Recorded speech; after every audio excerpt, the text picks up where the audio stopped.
A lot of people think the questions Jesus asked were simple, ordinary even, like he was just making small talk with his disciples along the road. But the truth is, Jesus never wasted a single word. Every question carried weight.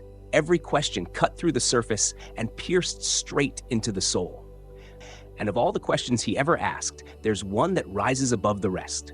One that still echoes across time, still demands an answer right now. But who do you say I am? He asked that question once in Caesarea Philippi, and he's asking it again even now, through his Spirit, through his word, through this very moment. And make no mistake, this isn't a theology exam. He's not asking for your religious vocabulary. He's asking for your heart. Because your answer to that one question, your real answer, shapes your destiny. The disciples had been walking with him for years. They'd watched him perform miracles. They'd felt his power. They'd eaten the bread he multiplied with their own hands. They had seen more than most of us could ever imagine. And then Jesus turned, looked them in the eyes, and asked a question that must have made their stomachs drop. First, he started with the safer version. Who do people say that I am? And the disciples answered the way most of us probably would, by quoting what everyone else was saying. Some say John the Baptist, others say Elijah, others say Jeremiah or one of the prophets. Even back then, public opinion was everywhere. Everyone had a theory. But Jesus wasn't interested in the headlines. He wasn't asking about the crowd. He wanted a confession. So he pressed in closer, narrowed it down, made it personal. But who do you say I am? Can you imagine the silence that fell in that moment? That heavy pause where no one wants to be the first to speak? The kind of silence we still feel today when the worship music ends, when the sermon is over, when all the usual masks of the day start to slip off. When it's just you and Jesus, no crowd, no pastor, no one else to hide behind. And his question hangs in the air. Who do you say I am? Not what your church says, not what your grandmother believes, not what the latest podcast claims, but you, right now, in this exact season, in your pain, in your mess. Who do you say he is? Peter, as always, spoke up first. You are the Christ, the Son of the living God. And the moment those words left his mouth, the atmosphere shifted. Heaven itself seemed to agree. Jesus said to him, Blessed are you, Simon, son of Jonah, for this was not revealed to you by flesh and blood, but by my Father in heaven. And then he gave a promise. On this rock I will build my church. What rock? Not Peter's personality, not his impulsive nature. The rock was that confession, that revelation, that Jesus is not just a teacher, not just a healer, not just a prophet. He is the Messiah, the Christ, the Son of the living God. And that same confession is still building the church today, not with bricks and mortar, but with living souls. But let's be real for a moment. We don't always live like he's really the Christ. Sometimes we treat him like an option instead of a foundation, a mentor instead of a king, a gentle Sunday encouragement instead of the Lord of our Mondays through Saturdays. Why? Because saying Jesus is the Christ costs something. Actually, it costs everything. To confess him as Christ means he gets to decide what's right in your life. He tells you when to forgive, when to let go, when to speak, and when to stay silent. He confronts your comfort. He challenges your pride. He calls you into deeper waters you've been afraid to step into. And once you say it, once you confess it from the heart, you can't unsee it. You can't go back to life as usual, because now you've met the King. And don't miss this. There was a reason Jesus asked this question in Caesarea Philippi. That region went for pagan worship, full of shrines and idols, temples built to false gods. He didn't ask this question in the safety of a synagogue. He asked it in the middle of competing voices, counterfeit saviors, and cultural noise. Sound familiar? Today, we may not be surrounded by carved idols, but we're still surrounded by false messiahs. They don't look like stone statues. They look like glowing screens. They sound like financial pressure. They scroll past in status updates, in shifting cultural opinions, in voices telling you who to be, what to chase, what matters most. We live in a world full of counterfeit saviors: power, pleasure, politics, control, self. And into that noise, Jesus still asks, who do you say I am? Maybe your mouth knows the right answer, but your life hasn't caught up. Maybe your lips say Savior, but your habits say security. Maybe your heart says Lord, but your calendar says career.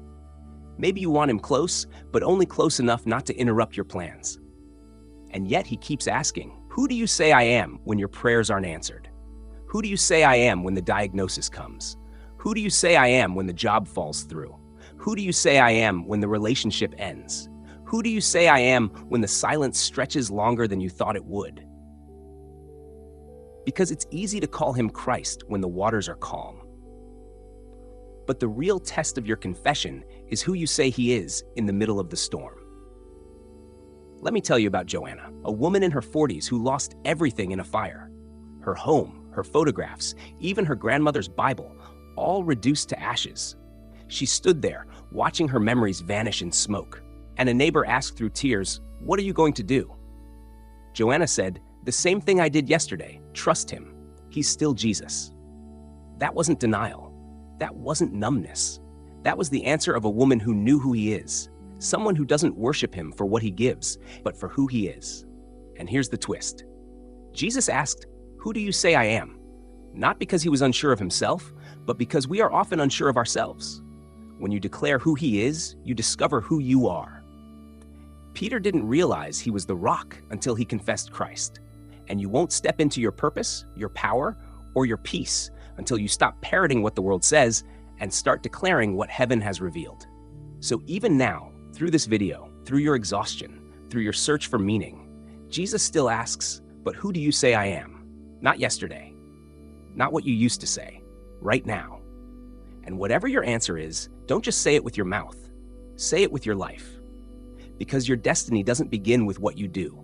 It begins with who you say Jesus is. And if you'll say it, if you'll mean it, he'll take your broken past, your quiet present, your uncertain future, and build something eternal on top of it. Of all the questions Jesus asked, one of them almost sounds unnecessary, almost too simple. Do you want to be made well? He didn't ask this to someone healthy.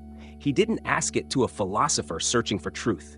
He asked it to a man who had been lying sick beside the pool of Bethesda for 38 years. 38 years of pain. 38 years of watching others get healed while he stayed behind. 38 years of disappointment, delay, and despair. And when Jesus stood in front of him, he didn't start with a miracle. He didn't begin with power. He began with a question. Do you want to be made well? At first glance, it seems obvious. Who wouldn't want to be healed? But Jesus wasn't asking for information. He was probing the man's desire. Because sometimes, if we're honest, brokenness becomes comfortable. It becomes familiar. It feels safer than the unknown of wholeness. Healing demands change, and change is scary. The man's response is telling. He doesn't actually say yes. Instead, he gives an excuse. "Sir, I have no one to help me into the pool when the water is stirred. Someone else always gets there ahead of me." Decades of waiting had eroded his hope. He had learned to see healing only through the system he already knew.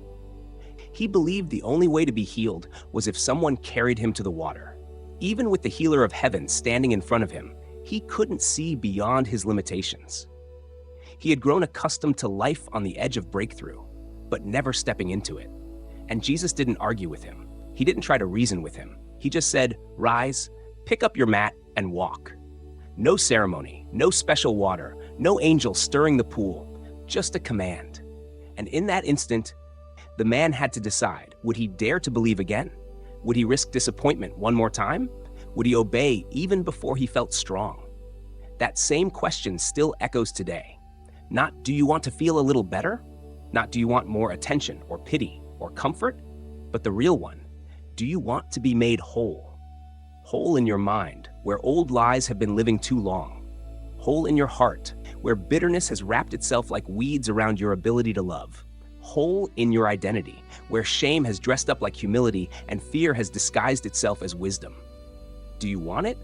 Because Jesus never forces healing. He offers it. And the only way to receive it is to want it enough to stand up, even if it still hurts. The truth is, many of us never give an answer. Like the man at the pool, we don't say yes or no. We just stay there. We stay stuck in toxic relationships because the pain we know feels safer than the healing we don't. We cling to grudges because letting go would mean rewriting our story. We call our anxiety normal, our isolation independence, our cynicism discernment. But underneath all of that, Jesus is still asking. He's leaning close, not with condemnation, but with invitation. Do you want to be made well? Let me tell you about Michelle. She was in her late 50s, known by everyone at church as kind, steady, and wise. But few people knew the storm behind her smile. Years earlier, her husband had walked out. She carried on, raised kids, bought a house, served faithfully. But deep inside, a part of her was still frozen in that moment of betrayal. She didn't trust joy anymore. She didn't let anyone get too close, because to her, healing felt like betraying the pain she'd carried so long. Then one night, during a small prayer group, someone read John 5 verse 6 aloud. Do you want to be made well? Those words pierced her. She realized she had pitched a tent beside her grief and called it faithfulness. She broke down weeping, and for the first time in years she whispered, Yes, Jesus, I want to be whole. The healing didn't happen overnight. It came slowly, piece by piece, but it was real. Real enough that laughter returned. Real enough that trust returned. Real enough that life returned. And that's the way it works. Healing rarely travels the road of ego. It doesn't pass through the path of pride. It walks the road of obedience. Think of Naaman, the Syrian commander in the Old Testament. He had power, wealth, reputation, but he also had leprosy. When the prophet Elisha told him to wash 7 times in the Jordan River, he was furious. Aren't the rivers of Damascus better than all the waters of Israel? He wanted healing on his own terms. He wanted dignity, control, ceremony. But the healing only came when he humbled himself, stepped into muddy water, and obeyed. Because healing never comes through self-will. It comes through surrender. And that's what Jesus still asks of us. Not just, do you want to feel better? But do you want to be healed, even if it means forgiving someone who never apologized? Do you want to be healed, even if it doesn't look the way you imagined? Do you want to be healed, even if it means becoming someone completely new? It's not a question of feelings. It's a question of decision. When Jesus told the man, rise, he didn't wait until the man felt strong. The strength came in the rising. And sometimes healing only comes after you start moving. So this isn't a question for somebody else. It's a question for you. Jesus sees your mat. He knows how long you've been lying there. And he's not here to shame you. He's here to invite you. Not to perform, not to prove, just to rise. Wholeness is not impossible for you. It's not too late. It's not only for people who seem more spiritual. It's waiting right now at the feet of the one who already carried your wounds. He's not asking you to fix yourself. He's just asking you to believe again, to want again, to hope again. So let your answer be yes. Yes, Lord, I want to be made well, even if I've been stuck for years, even if I'm afraid of who I'll become, even if I don't know where to begin. Yes, I want it. And when you answer yes, don't be surprised if he looks at you and says, then rise. Because the same Jesus who asked the question is the one with the power to make you whole. But if healing tests our desire, another question tests our trust. Picture the Sea of Galilee at night. A storm rises, the winds howl, the waves slam against the boat. Even seasoned fishermen, men who grew up on that water, panic. Their shouts are drowned out by the roar of the sea. Darkness swallows the horizon. The boat fills with water. And Jesus? He's asleep. In desperation, they shake him awake. Teacher, don't you care if we drown? Jesus stands. He rebukes the wind. He commands the waves. And instantly, the storm obeys. The sea turns calm, smooth as glass. But instead of turning to his disciples and saying, don't worry, it's over now, he looks straight at them and asks another question. Why are you so afraid? He didn't ask that because the storm wasn't real. It was. The danger was real. The boat really was sinking. But his question wasn't about the weather. It was about their trust. Because fear doesn't just expose your feelings, it exposes your theology. Fear reveals what you really believe about who's in control. And here's the truth. If the maker of the sea is in your boat, the storm can rage, but it cannot rule. Fear had made the disciples forget who was with them. And if we're honest, that's exactly how many of us live. We act like Jesus is asleep while we're sinking. Fear isn't just an emotion. It's a statement. It declares what you truly believe about who's in control. And Jesus still asks today, why are you so afraid? Because storms don't just reveal the size of your fear. They reveal the size of your trust. And here's the thing. The greatest danger isn't always the storm outside you. It's the storm inside you. Fear whispers lies. You're alone. You're too late. God forgot you. You're not enough. This time you're going under. And every time you believe those lies, your view of Jesus shrinks. But he's still the one who calms the seas. He still sleeps through storms. Not because he doesn't care, but because he's not threatened. He still allows the wind to howl and the waves to crash long enough to remind you, peace doesn't come from calmer circumstances. Real peace comes from his voice. And he will never let you drown in the very thing he called you to cross. After the sea was stilled, Jesus turned to his disciples with another question. Where is your faith? Notice he didn't say, you don't have faith. He said, where is it? Because you always put your faith somewhere. Faith is never absent. The question is, where did you place it? Some people place it in control. As long as they can plan, predict, prepare, they feel safe. But when life hits them sideways, fear spills out. Others place it in relationships. As long as family is close, as long as friends are near, they feel steady. But when betrayal comes or silence lingers, their foundation crumbles. Still others place it in success. As long as they're climbing, building, achieving, they feel confident. But when one failure knocks on the door, everything collapses. The storm didn't reveal how much faith the disciples had. It revealed where their faith was anchored. And Jesus still asks, where's your faith today? Another time, he asked a question to a blind man who cried out on the roadside, what do you want me to do for you? It sounds unnecessary, doesn't it? Everyone could see he was blind. Everyone assumed they knew his need. But Jesus wasn't gathering information. He was testing his desire. Because God doesn't move in response to vague wishing. He moves in response to specific faith. The blind man could have asked for money, safety, or social standing. But instead he said, Lord, I want to see. And by calling Jesus the Son of David, he saw something even deeper than physical sight. He recognized him as the Messiah. That same question still lingers for us. What do you really want me to do for you? Not the safe answer. Not the religious answer. The real one. The truth is, sometimes we'd rather avoid answering, because desire is dangerous. Desire risks disappointment. It's easier to bury it under duty than to hope again in faith. But Jesus pushes through all the layers and asks, what do you truly want?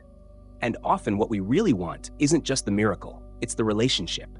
Not just the blessing, his presence. Then comes another question, sharp and uncomfortably direct. Why do you call me Lord, Lord, and not do what I say? This wasn't aimed at rebels or atheists. It was aimed at the religious. The people who prayed, sang, even taught. But when it came to forgiving, serving, or surrendering, they ignored him. They called him Lord, but treated his commands like suggestions. Jesus doesn't want louder lip service. He wants deeper obedience. That's why he told the story of two builders. Both heard his words. Both built houses, but one obeyed, building on rock. The other ignored him, building on sand. And when the storm came, it wasn't their intentions that mattered. It was their obedience. The question still stands today. Do your actions line up with your confession? Or is there a gap between the Jesus you talk about and the life you actually live? In Gethsemane, the night before his crucifixion, he asked another heartbreaking question. Could you not watch with me 1 hour? He didn't ask his disciples for armies. He didn't ask for swords. He simply wanted companionship, friends who would stay awake and pray in his darkest hour. But they slept, and yet he still carried the cross. He still endured. He still loved them. He still died. He still rose. But that question remains. Will you stay with me? Will you give me your attention, your time, your presence? Because Jesus doesn't just want your work. He wants you. Later, after many people abandoned him because his words were too hard, he turned to the 12 and asked, do you also want to go away? That's the question of loyalty. When following him isn't popular, when his words offend your comfort, when his call demands sacrifice, will you leave or will you stay? Peter answered with words that still echo through the centuries. Lord, to whom shall we go? You have the words of eternal life. That wasn't polished theology. That was desperation. That was loyalty rooted in the realization that nothing else satisfies. And then, after Peter had failed, after the rooster crowed, after the shame, after the tears, Jesus met him on a beach by a charcoal fire. And he asked the most personal question of all, do you love me more than these? Not, do you regret what you did? Not, will you try harder next time? Not, can you prove yourself? Just, do you love me? Because love is the soil where all true calling grows. Love is the question beneath every other question, and he still asks it today. Not are you perfect? Not are you fearless? Just do you love me? And if your answer, even through tears, even with trembling, is, yes, Lord, I love you, then that's enough. Enough to start again. Enough to follow again. Enough to burn bright again. So at the end of all his questions, from Caesarea Philippi to the Sea of Galilee, from the Pool of Bethesda to the Garden of Gethsemane, one question still stands above them all, waiting for your response. But who do you say I am? Not what the world says, not what the crowd says, not what your past says, but you. And your answer, not just with your lips, but with your life, will write the story of your destiny.